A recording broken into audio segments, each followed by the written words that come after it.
ഭൂട്ടാനിൽ നിന്നുള്ള വാഹനക്കടത്തിൽ അന്വേഷണം ആരംഭിച്ച ഭൂട്ടാൻ കസ്റ്റംസും വാഹന കള്ളക്കടത്ത് സംഘങ്ങളെക്കുറിച്ച് ശേഖരിക്കുന്ന വിവരങ്ങൾ കൈമാറാൻ തയ്യാറാണെന്ന് ഭൂട്ടാൻ കേന്ദ്ര സർക്കാരിനെ അറിയിച്ചു. കേരളത്തിലെ കസ്റ്റംസ് പ്രിവന്റീവ് വിഭാഗം ശേഖരിച്ച വിവരങ്ങൾ തേടാൻ ഭൂട്ടാൻ കസ്റ്റംസ് ഉദ്യോഗസ്ഥർ കൊച്ചിയിലെത്തിയേക്കും.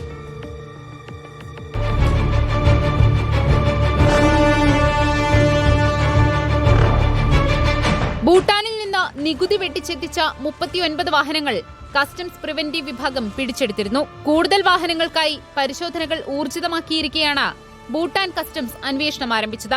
ഭൂട്ടാൻ പട്ടാളം ഉപേക്ഷിച്ച വാഹനങ്ങളും കടത്തിയിട്ടുണ്ടെന്ന വിവരത്തിന്റെ അടിസ്ഥാനത്തിൽ ഭൂട്ടാൻ റോയൽ ആർമിയിലെ മുൻ ഉദ്യോഗസ്ഥനെ ഭൂട്ടാൻ കസ്റ്റംസ് ചോദ്യം ചെയ്തിട്ടുണ്ട്.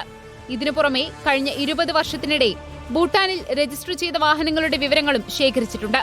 വാഹന കള്ളക്കടത്ത് സംഘങ്ങളെക്കുറിച്ച് ശേഖരിക്കുന്ന വിവരങ്ങൾ കൈമാറാൻ തയ്യാറാണെന്നാണ് കേന്ദ്ര സർക്കാരിനെ ഭൂട്ടാൻ അറിയിച്ചിരിക്കുന്നത്.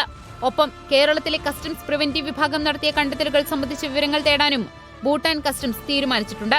ഇതിന്റെ ഭാഗമായി ഭൂട്ടാൻ കസ്റ്റംസ് ഉദ്യോഗസ്ഥർ കൊച്ചിയിലെത്തിയേക്കും.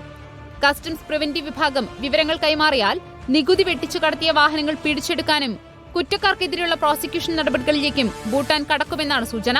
ഭൂട്ടാനിൽ നിന്ന് നികുതി വെട്ടിച്ച് 200ഓളം വാഹനങ്ങൾ കേരളത്തിൽ എത്തിച്ചിട്ടുണ്ടെന്നാണ് അന്വേഷണ സംഘത്തിന്റെ കണ്ടെത്തൽ. റിപ്പോർട്ടർ, കൊച്ചി.